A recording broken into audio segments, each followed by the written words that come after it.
зале городской библиотеки Бахчисарая необычно многолюдно. Общественники, филологи, журналисты и преподаватели отмечают 115 лет первого в тюрко-мусульманском мире женского журнала «Алем и Нисван». Внедрять плоды просвещения среди женщин-мусульманок решил Исмаил Гаспринский. В 1906 году вышел в свет первый номер журнала. Просветитель понимал, что именно от женщины, будущей матери, ее грамотности и богобоязненности во многом зависит, каким будет подрастающее поколение.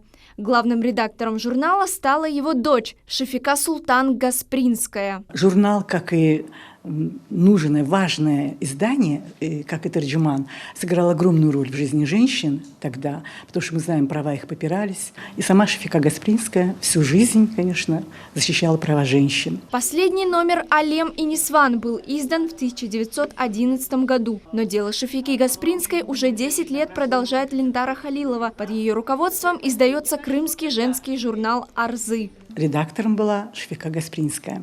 В каждом номере своего журнала мы, конечно, стараемся писать больше об этой легендарной женщине, поистине, которая всю жизнь защищала права женщин, которая сделала все, чтобы они были культурными, грамотными, просвещенными. Значимой частью мероприятия стала экспозиция декоративно-прикладного искусства крымских татар под названием «Нагышлы фес» – «Вышитая феска». На ней представлены копии фесок Шафики Гаспринской и ее матери Зухры Акчуриной. Работы выполнены в традиционной крымско-татарской технике – махлама на бархатной ткани, и этим уникальны. Я очень рада приветствовать сегодня в стенах нашей библиотеки гостей, порадовать их, обратиться с поздравлениями с наступающим женским международным днем. Украшением праздника стали танцевальные и музыкальные номера в исполнении ансамбля Яшнисиль и Эбедиет. Лилия Ислямова, Максим Голубев, телеканал Милет, Бахчисарай.